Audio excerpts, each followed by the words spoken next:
Hello everyone, welcome to the ARA study classes. So हम पढ़ रहे हैं material testing and construction practice और आज हमारा लेक्चर नंबर 3 होने वाला है।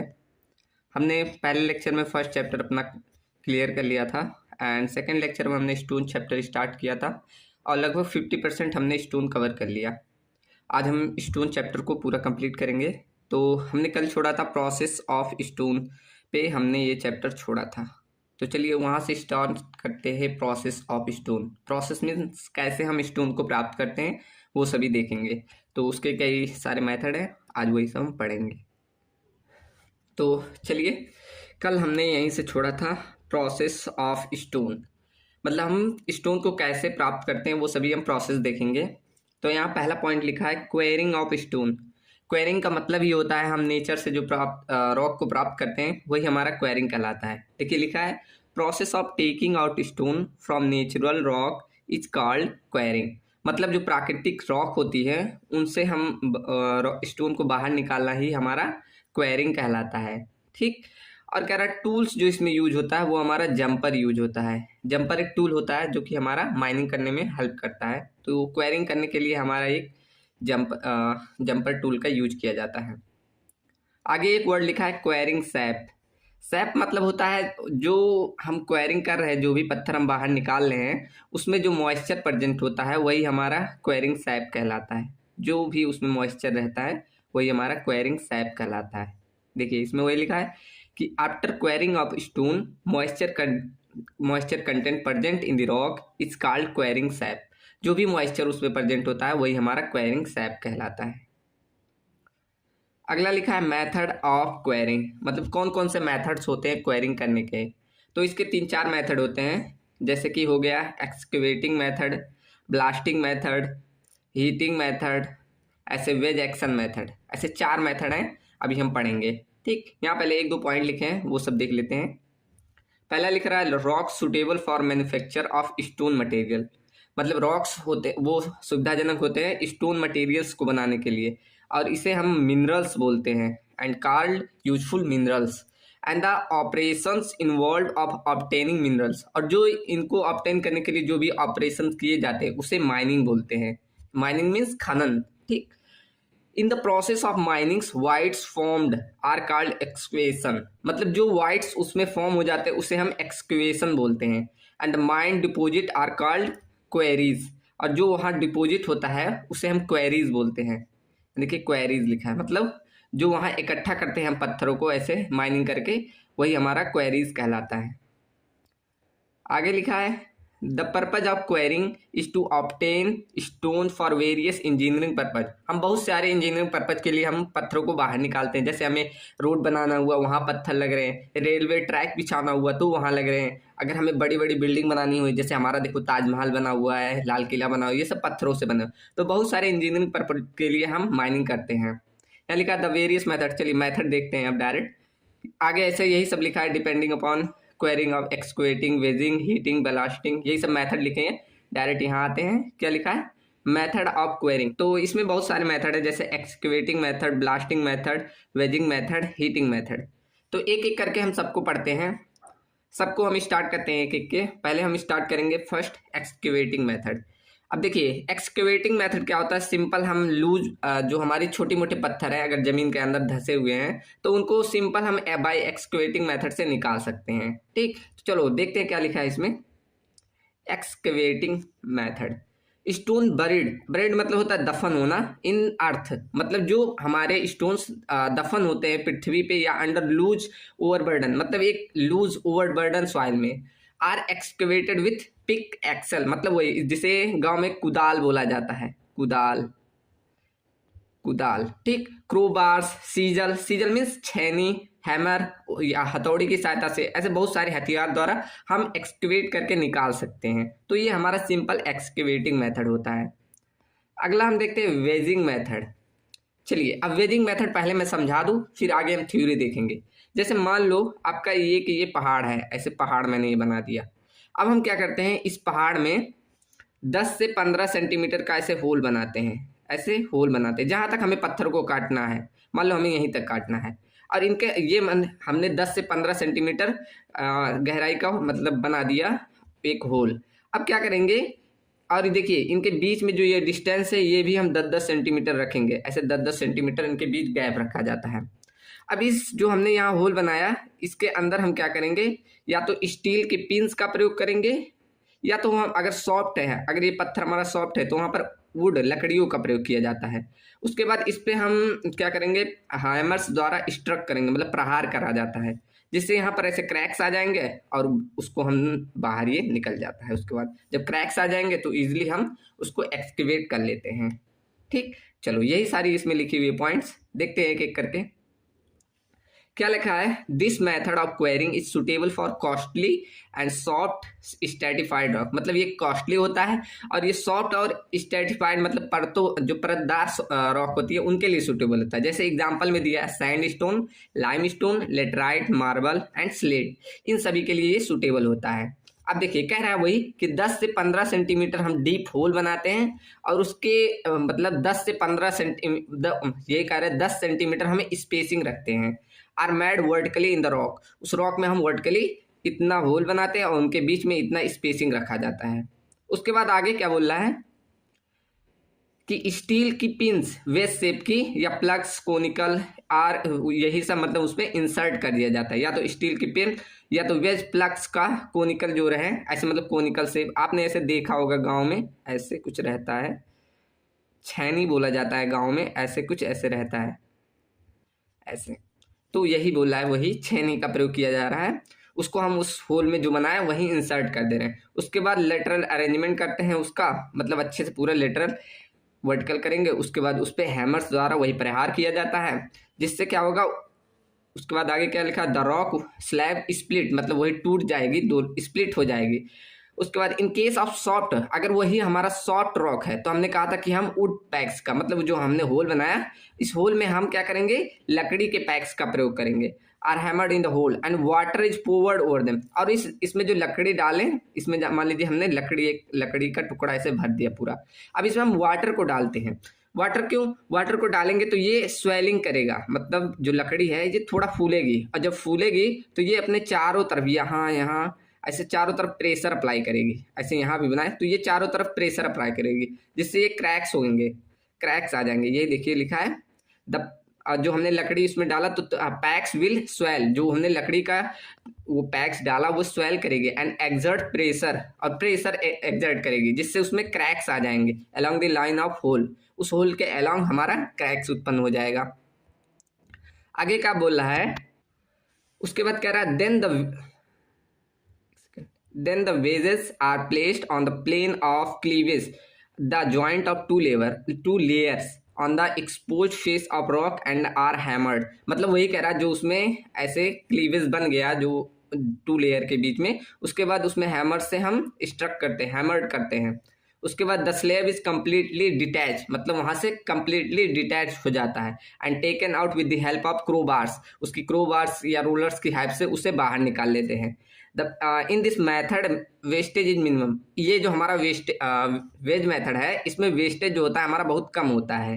And the slabs of required size, और हमें जितनी रिक्वायर्ड साइज होती है उतना हम निकाल सकते हैं। शेप कैन, और मतलब जितनी रिक्वायर्ड साइज शेप वो हम इजिली इस मेथड से प्राप्त कर सकते हैं, यही बोल रहा है। नेक्स्ट देखते हैं हम अपना, नेक्स्ट हमारा है हीटिंग मेथड। अब हीटिंग मेथड में क्या होता है, हम कुछ जैसे मान लो ये हमारा पहाड़ है, अब पहाड़ में हम कुछ ऐसे फ्यूल को क्या करते हैं, मान लो ये मेरा ये हरा हरा फ्यूल हो गया, फ्यूल मतलब कुछ भी ऐसे लकड़ी जला दिए या कोयला जला दिए, ऐसे जलाते हैं। अब ये जलाने से क्या होगा, यहाँ से क्रैकिंग उत्पन्न हो गई, क्यों, क्योंकि जब हमारा हीट बढ़ता है तो वो पत्थरों को क्रैक्स उत्पन्न कर देता है। ठीक, अभी आगे लिखा है कैसे कैसे होता है, तो उससे हमारा उसके बाद जब यहाँ क्रैक्स उत्पन्न होगी तो हम इजीली वहां से बाहर निकाल सकते हैं उतने भाग को। ठीक, चलो यही लिखा है पॉइंट्स, देखते हैं क्या क्या लिखा है। Heating is most suitable for quarrying small thin and regular blocks, वही हमने बोला छोटे और क्या, छोटे और पतले रेगुलर ब्लॉक्स के लिए सुटेबल होता है। For rock such as granite and ग्रीनिस, एक से एग्जाम्पल है कि इन सभी के लिए ये ज्यादा सुटेबल होता है।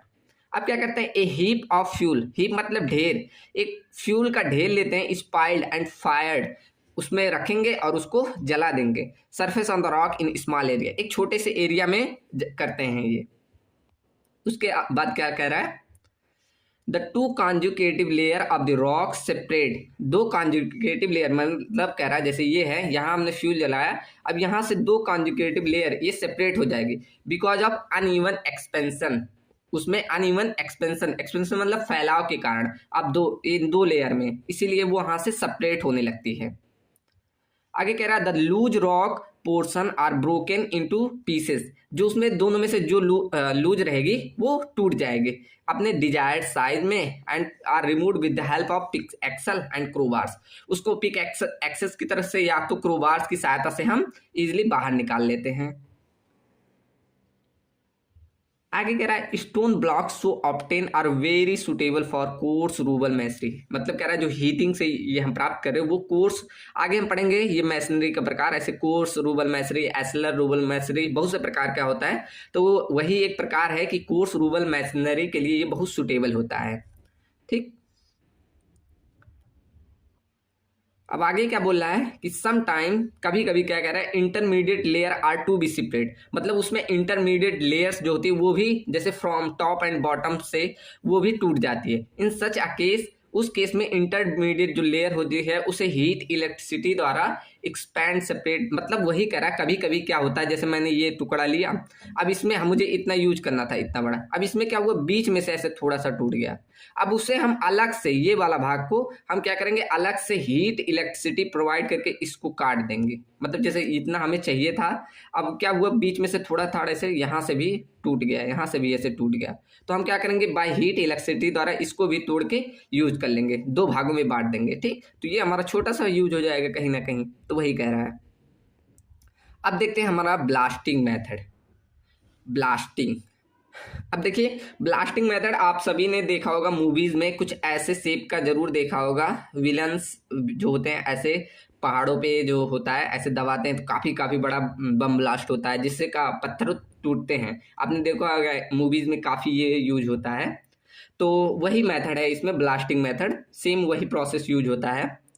तो अभी भी पढ़ेंगे हम एक एक करके सब। देखो इसमें क्या होता है वही ब्लास्टिंग, जैसे एक्सप्लोजिव मटेरियल का यूज करके ब्लास्ट करते हैं, इसका प्रोसेस है कैसे कैसे किया जाता है, जैसे पहले हम देखो बोरिंग करते हैं, फिर चार्जिंग, फिर टेम्परिंग, फिर फायर करते हैं, फायरिंग। ठीक, बोरिंग मतलब एक पहले होल बनाते हैं, फिर उसमें चार्जिंग मतलब एक्सप्लोजिव मटेरियल होता है वो हम फिल करते हैं, टेम्परिंग मतलब क्या होता है उसे अच्छे से देखते हैं कहीं से कोई पानी नहीं रिस रहा है आसपास में, हम उसके क्ले द्वारा उसको जो यहाँ होल बनाए, जैसे हम एक होल बनाते हैं उसको अच्छे से पूरा फिल कर देते हैं, कहीं से तो एयर नहीं आ रहा है, क्यों क्योंकि अच्छे से ब्लास्ट करे, काफी जितना तेज ब्लास्ट करेगा उतने ज्यादा पत्थर टूटे के निकलेंगे, उतना हम हमारे लिए अच्छा रहेगा। ठीक, और फायरिंग मतलब लास्ट में यहाँ से एक ऐसे जैसे फायर क्रैकर्स आपने यूज किया होगा उस तरह हम एक कॉटन का कुछ ऐसे निकालते हैं लेयर, इसमें यहाँ फायर लगाते हैं जिससे बाद में ये फायर लगता है। अब तो काफ़ी टेक्नोलॉजी आ गई, ऐसे बटन द्वारा हो जाता है, तो ये तो पुराना मेथड है।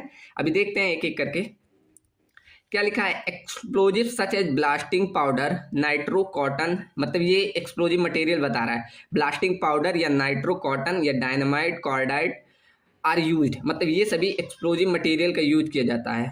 द ऑपरेशन इन्वॉल्व, इनमें जो ऑपरेशन किए जाते हैं क्या, पहले हम बोरिंग करते हैं, फिर उसके बाद चार्जिंग, फिर टेम्परिंग, फिर लास्ट में हम जाकर फायर करते हैं।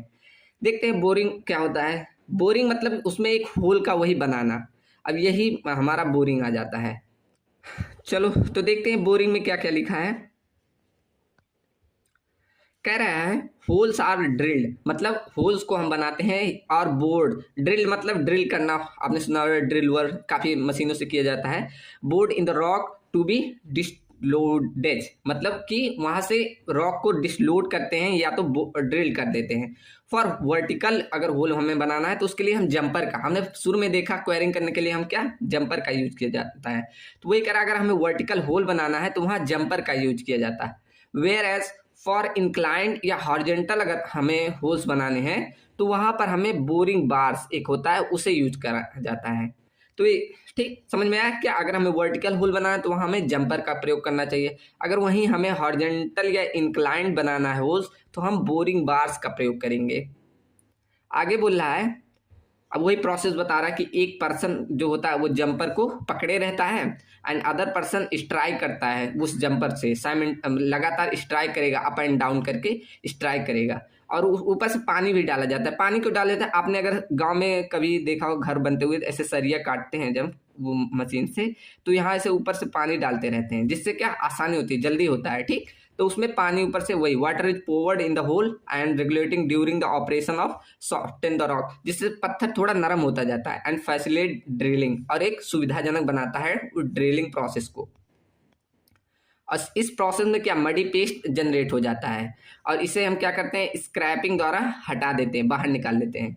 For hard rock machine drill, अगर हमारा हार्ड रॉक है तो वहां पर मशीन ड्रिलिंग का प्रयोग किया जाता है। ठीक, यहां से तो पहला हमारा हो गया कि हमने होल बना लिए। अब हमें करना है चार्जिंग। चार्जिंग मतलब अब हमारा ये होल तैयार हो गया। अब इसमें हम क्या एक्सप्लोजिव मटेरियल को रखेंगे, लेकिन एक्सप्लोजिव मटेरियल को रखने से देख लेते हैं पहले कि इसमें नमी तो नहीं है। नमी है तो नमी को पहले हटाएंगे, उसके बाद अगर कहीं से पानी का रिसाव हो रहा है तो उसको क्लोज करेंगे। ये सभी इसमें देखते हैं। तो चलिए देखते हैं क्या क्या लिखा है।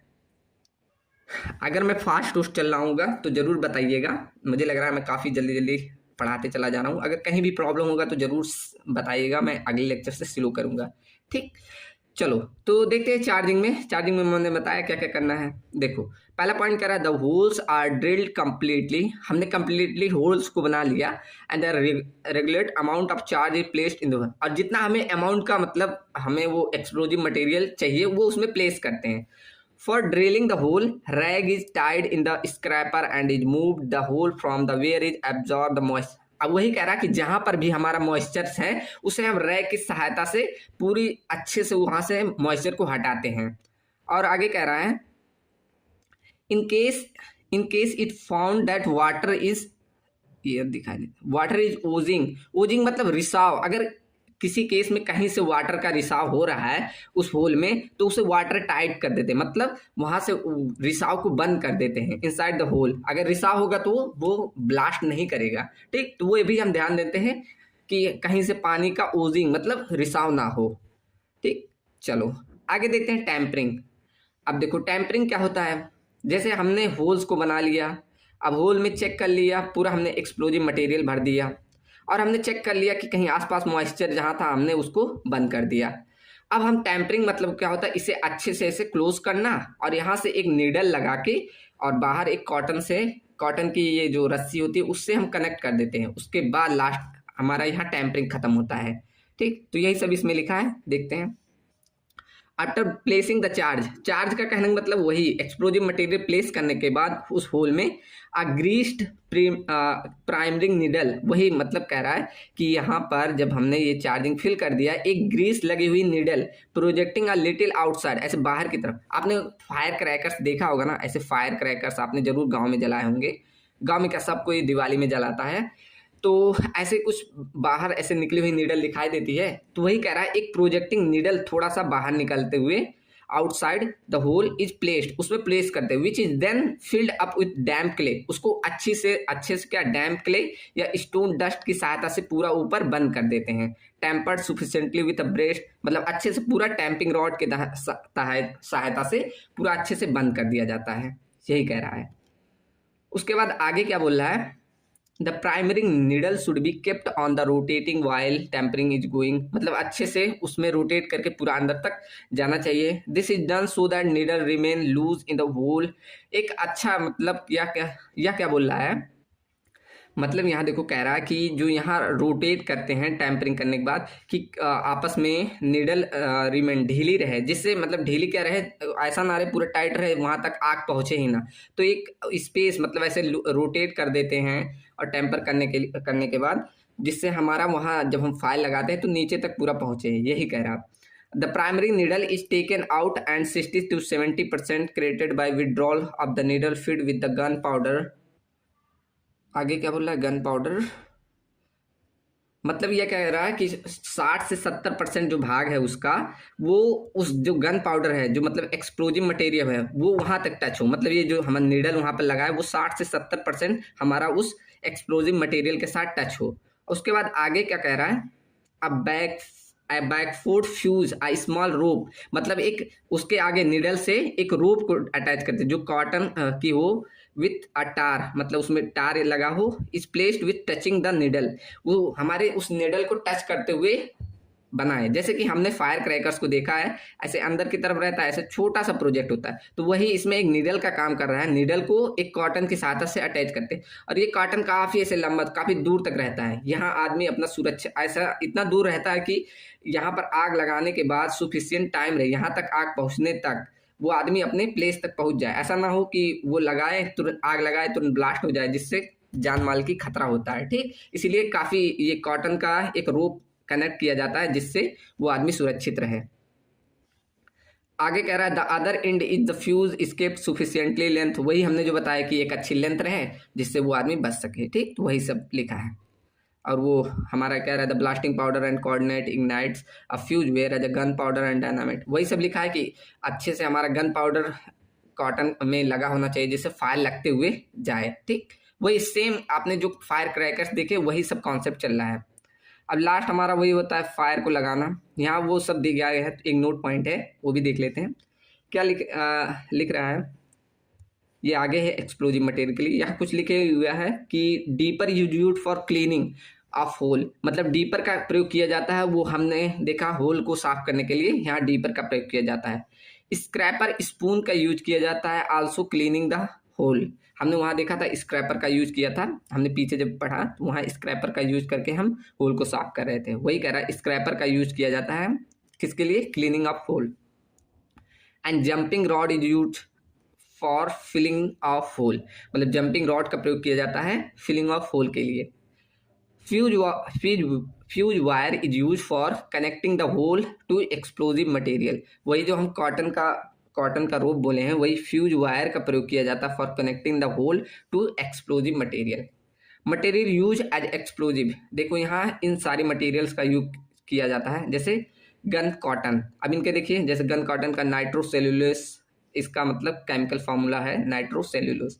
Made from reaction of HNO3 H2SO4 on the cotton, ये सब इतना नहीं, पर आप ध्यान रखिए कि gun cotton, cordite and rackarock, ये सभी मतलब gunpowder, rackarock, dynamite, और ये सब पढ़ लीजिएगा मन करे, लेकिन ये ध्यान रखिए कौन कौन से एक्सप्लोजिव मटेरियल का यूज किया जाता है, जैसे गन पाउडर, डायनामाइट, तो इन सभी का यूज किया जाता है as a explosive material. Okay, उसके बाद लास्ट में यहाँ फायर को लगा देते हैं। फायर वाली हेडिंग नहीं लिखी गई क्या, हाँ, थर्ड टैंपरिंग, उसके बाद फायर आगे नहीं है, सीजनिंग, ड्रेसिंग नहीं है, तो वो लास्ट में से लिख दे फायर। लास्ट में तो हम फायर लगाएंगे बस, उसमें क्या लिखना वो तो वैसे मालूम है, आग लगा दिए उसके बाद तो फटना ही है बम को। तो ये सभी एक्सप्लोजिव मटेरियल का यूज किया जाता है, rock a rock, gun powder, dynamite. ठीक, यहाँ देखो एक नोट पॉइंट लिखा है कि डायनामाइट जो हमारे आविष्कार किए थे, invented by the Alfred Nobel, इनके द्वारा ये डायनामाइट बनाया गया था। अब हम पढ़ते हैं सीजनिंग ऑफ स्टोन, आशा करता हूँ वहां तक समझ में आया होगा। अब बढ़ते हैं सीजनिंग ऑफ स्टोन। अभी हमने देखा कि हमने एक वर्ड सुना था सैप, या तो सीजनिंग कुछ लिखा था, क्या लिखा था, क्वेरी सैप, यहाँ देखो लिखा है क्वेरी सैप। तो इसी जो मॉइस्चर उसमें जो हमारे रॉक में प्रेजेंट था उसी को बाहर निकाला ही हमारा सीजनिंग कहलाता है। अब देखते हैं सीजनिंग कैसे कैसे की जाती है। ये तो इसमें शायद नहीं पढ़ना, उतना नहीं पढ़ना है, बस सीजनिंग आप जानिए क्या होता है। Seasoning of stone, to remove the quarry sap, यानी मतलब क्वेरी शेप मतलब जो उसमें मॉइस्चर कंटेंट है, process adopt is called seasoning, वही हमारा प्रोसेस कहलाता है सीजनिंग ऑफ स्टोन। ठीक, अब लिखा है नोट पॉइंट देखो कि the time duration of seasoning 6 to 12 month, और एक अच्छे स्टोन के लिए should not absorb water less than 5%, इससे ज़्यादा पानी एब्जॉर्ब नहीं करना चाहिए, अगर एब्जॉर्ब किया तो वो हमारा खराब है। A stone should be rejected for masonry, it absorb capacity अगर ग्रेटर देन 10% है, अगर एक पत्थर 10% से ज़्यादा अगर वो मॉइस्चर अब्जॉर्ब कर रहा है तो वो से हम मैसनरी के लिए प्रयोग नहीं कर सकते। मैसनरी मतलब चिनाई। आगे बोला ड्रेसिंग, ड्रेसिंग मतलब एक शेप देना, जैसे कोई ऐसे पत्थर हमने लाया, अब इसको एक शेप देना, मतलब ये अच्छी शेप देना, ऐसे एक काटना पूरी शेप में, वही हमारा ड्रेसिंग कहलाता है। तो वही लिखा है process of giving a proper shape and size of stone is called dressing of stone. Dressing should be done during the seasoning because moisture content present in the stone make the stone smooth. मतलब कह रहा है कि dressing हमारा जब seasoning नहीं की गई हो, मतलब जब सीजनिंग हो रही हो उसी समय हमें कर देना चाहिए। क्यों? क्योंकि हमारा जब मॉइस्चर प्रेजेंट रहता है तो उससे हमारा स्टोन क्या होता है, स्मूथ होता है। चलो अब देखते हैं कुछ टेस्ट, क्या क्या टेस्ट होते हैं एक अच्छे स्टोन का, हम कैसे टेस्ट कर सकते हैं। तो इसके लिए अभी हम बहुत सारे टेस्ट पढ़ेंगे। जैसे यहाँ देखो पहला लिखा है एसिड टेस्ट, अभी देखो एट्रीब्यूशन टेस्ट, स्पेसिफिक ग्रेविटी, उसमें वाटर एब्जॉर्प्शन, कंप्रेसिव टेस्ट, ऐसे बहुत सारे टेस्ट है। अभी हम एक एक करके सब पढ़ते हैं, ठीक। तो चलो एक एक करके स्टार्ट करते हैं। पहला एसिड टेस्ट है। अब देखो एसिड टेस्ट का प्रोसीजर क्या है। जैसे देखो यहाँ नीचे एक फिगर बना हुआ है, हम क्या करते हैं, यहाँ देखो प्रोसीजर भी लिखा है। एक 0 से 5 न्यूटन का एक सैंपल लेते हैं। हमने एक सैंपल लिया और उसको put in the HCl solution for 7 days, 7 दिनों के लिए HCl, अब इसका मतलब होता है हाइड्रोक्लोराइड एसिड। ये एक एसिड होता है, इसमें इसको हम 7 दिनों के लिए इसमें मतलब एक घोल बनाते हैं और इस सैंपल को उसी में रख देते हैं। कितने दिन के लिए? 7 दिन के लिए। अगर क्या हुआ, अगर वो हमारा एज जो है, ये हमने जो पत्थर रखा इसमें, उसका एज मतलब ये किनारे, उसके किनारे टूट गए, broken into pieces, into powder form में, तो रिप्रेजेंट करता है वो हमारा वेदरिंग पुअर क्वालिटी का, मतलब ये अच्छा नहीं, उसकी वेदरिंग मतलब मौसम के प्रति जो है वेदरिंग वो हमारी पुअर रहता है। ये हमारा रिप्रेजेंट करता है एसिड टेस्ट, ठीक। चलो अब नोट पॉइंट लिखा है कि this test is carried out for sand stones, ये मतलब मेनली सैंड स्टोन के लिए किया जाता है। This is not useful for lime stone, या लाइम स्टोन पत्थरों के लिए नहीं यूज करता है। Powder represent the presence of CaCO3, मतलब उसमें जो ये पाउडर अगर आ गया तो वो हमारा रिप्रेजेंट करता है CaCO3, मतलब कैल्शियम कार्बोनेट। आगे देखते हैं दूसरा टेस्ट अपना, एट्रीब्यूशन टेस्ट, एट्रीशन टेस्ट। अब इसमें क्या क्या लिखा है, पहले प्रोसीजर एक समझा दे पूरा। अब देखो एट्रीब्यूशन टेस्ट में मतलब मेनली हमारा रिप्रेजेंट करता है कि घर्षण कितना हो रहा है उसमें, मतलब कोई पत्थर कितना घर्षण को सह लेता है। जैसे इसमें देखो प्रोसीजर यहाँ देखो लिखा है, पहले पढ़ लेते हैं आगे क्या लिखा है। It is use for measuring the wearing resistance, मतलब वही वियरिंग मतलब घिसाव, रेजिस्टेंस, घिसाव को कितना हमारा रजिस्ट कर ले रहा है वो स्टोन, वो हमारा एट्रीब्यूशन टेस्ट को रिप्रेजेंट करता है। इसमें जो अपरेटस यूज किया जाता है वो डोवेल टेस्टिंग मशीन का प्रयोग किया जाता है। आप इंटरनेट पे सर्च करेंगे तो ये मशीन आ जाएगा, आप देख सकते हैं। अब प्रोसीजर क्या है, in this test machine having 2 cylinder, 2 cylinder होते हैं ऑफ 34 एंड 20 सेंटीमीटर, इतना मतलब सिलेंडर का ये डाया है वो समझिए। और ये सिचुएटेड होता है एट 30 डिग्री पे विथ हॉरिजॉन्टल से, मतलब 30 डिग्री पे ये सिचुएटेड होता है। अब क्या करते हैं, in this test 60 mm size of stone, मतलब 60 mm साइज के स्टोन को put into the cylinder, उस सिलेंडर में रखते हैं एंड रोटेट एट 30 RPM, और उसे 30 RPM पे रोटेट करते हैं। RPM मतलब रोटेशन पर मिनट, ठीक। फॉर 5 घंटे के लिए, मतलब 30 RPM के लिए, 30 RPM से हम 5 घंटे के लिए रोटेट करते हैं। और उसके बाद जो उसमें मतलब ऐसे टूट फूट जाते हैं कुछ टुकड़े, उसको हम क्या करते हैं 1.5 mm सीयू से उसको हम छानते हैं। सीयू मतलब छन्नी होती है, उसको हम छान लेते हैं। अब वहां से हम निकाल देते हैं परसेंटेज वियरिंग कितना आया, loss in weight divide by initial weight into 100। यहाँ से हमारा ये फॉर्मूला है, ध्यान रखिएगा। अब इनिशियल मतलब इनिशियल में वो कितना था, जैसे ये वेट, रुको मैं इरेज कर दूं। इनिशियल वेट मतलब ये शुरू में कितना था, उसके बाद यहाँ से कितना निकला ये देखते हैं, लॉस इन वेट, वही हमारा हो जाता है परसेंटेज वियरिंग।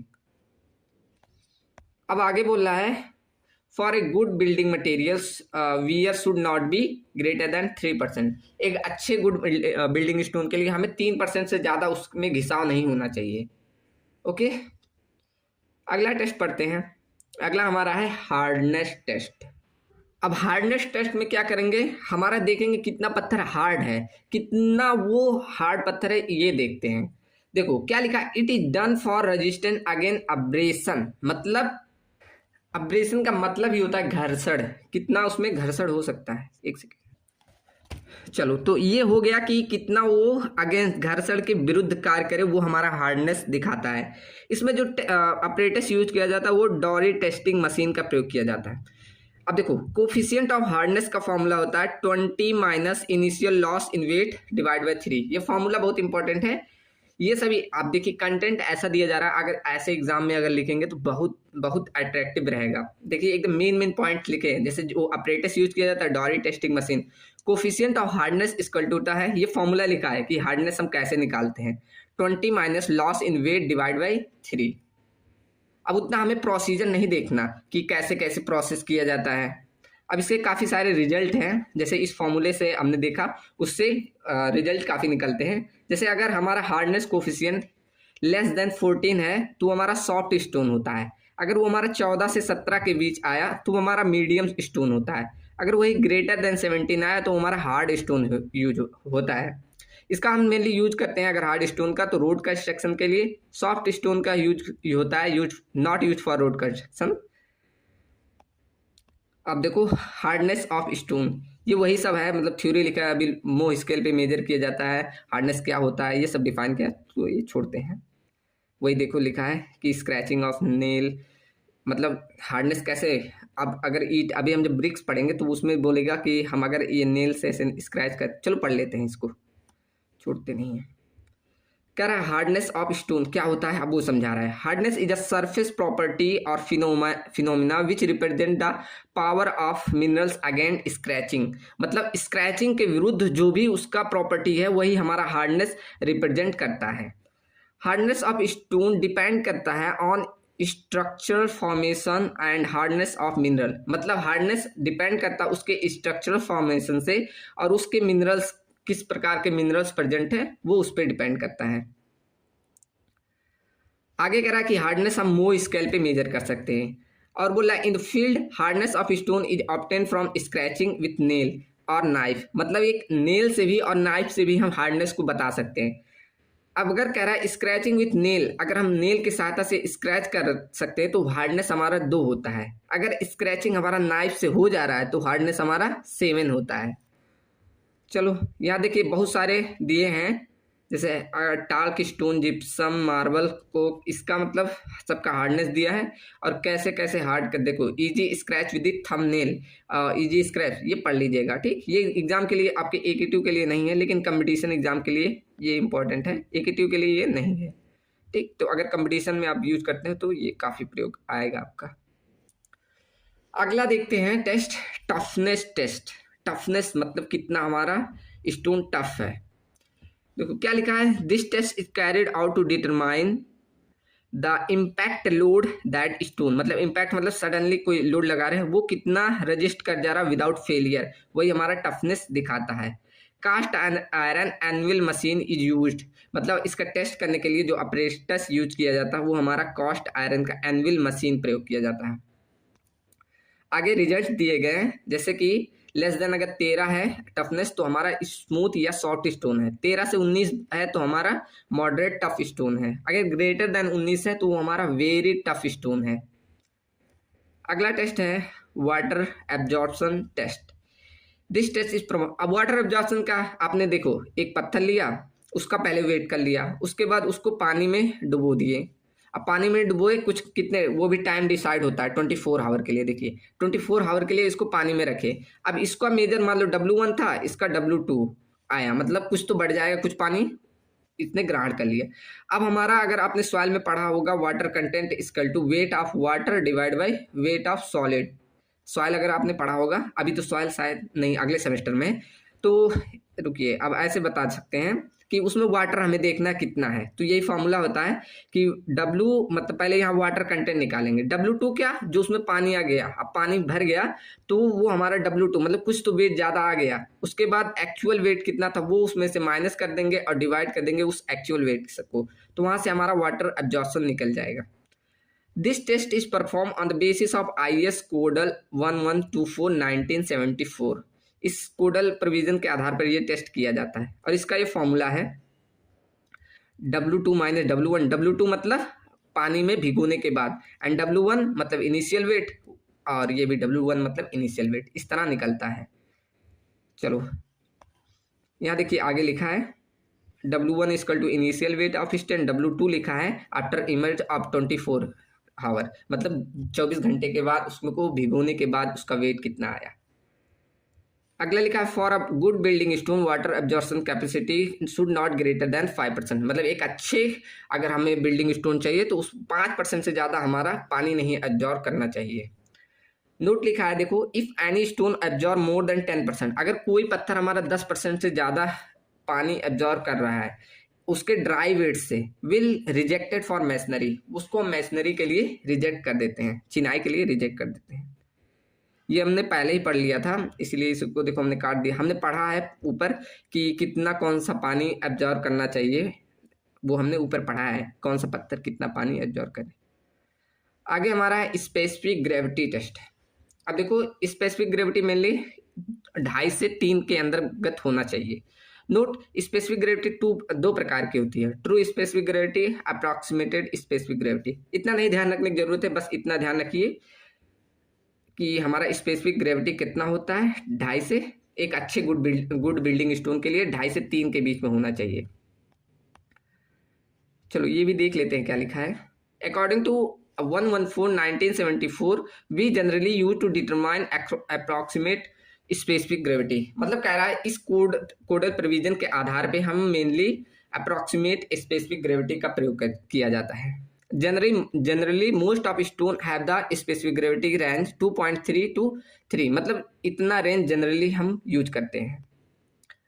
और कह रहा है मार्बल की जो स्पेसिफिक ग्रेविटी होती है वो 2.72 होती है। तो नॉलेज के लिए ध्यान रख सकते हैं, लेकिन मेनली इतना ही ध्यान रखेंगे तो भी बहुत है, क्योंकि इतने सारे टेस्ट हैं, क्या क्या ध्यान रखें। अगला हमारा 7वां टेस्ट है कंप्रेसिव स्ट्रेंथ टेस्ट। अब देखिए ये क्या, this test is suitable for determine the compressive strength of stone. यह टेस्ट हमें कंप्रेसिव स्ट्रेंथ को बताता है। इसमें जो मशीन यूज किया जाता है यूटीएम या सीटीएम मशीन का यूज किया जाता है। इसमें सैंपल की साइज ध्यान रखिएगा 40x40x40 mm की सैंपल का यूज किया जाता है। ये टेस्ट, अब देखिए this test it can be done in 2 situation, water saturation and oven dry. मतलब कह रहा है ये 2 सिचुएशन में किया जाता है, या तो उसमें वाटर कंटेंट प्रेजेंट है तब, या तो ओवन ड्राई, मतलब ओवन ड्राई आपने मशीन सुना होगा, उसमें से कंप्लीटली उसको जो पानी मौजूद है उसको बाहर निकाल के तब किया जा सकता है।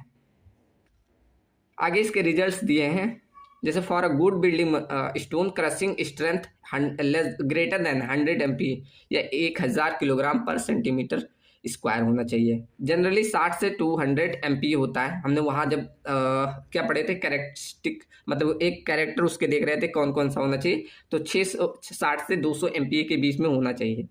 ये कुछ रिजल्ट्स दिए हैं, ये अगर ध्यान हो पाए तो ध्यान रखिएगा। हालांकि सब रहेगा आपके इस पीडीएफ में, जब आपको पीडीएफ दिया जाएगा तो पूरा आपको जितना मन करेगा वो ध्यान रखिएगा। ये भी अगर एक दो उसमें लिखेंगे एग्जाम में तो काफ़ी अच्छा रहेगा। तो ये रिजल्ट्स हैं, जैसे लेटराइट का इतना होना चाहिए, लाइम स्टोन का 55 MPa, सैंड स्टोन का 65 MPa। तो ये सब रिजल्ट्स हैं, ध्यान रखिएगा। अगला हमारा है ड्यूरेबिलिटी टेस्ट। उसकी ड्यूरेबिलिटी देखते हैं स्टैंड। अब ये ब्यूरो ऑफ इंडियन स्टैंडर्ड 1974 के अंतर्गत किया जाता है। इसमें 4 टेस्ट किए जाते हैं। पहला Smith test, acid test, Brard test, crystalline test. हमने एसिड टेस्ट तो पढ़ लिया, अब स्मिथ टेस्ट क्या होता है ये देखते हैं। चलो तो एक एक करके इन सारे टेस्ट को हम पढ़ते हैं।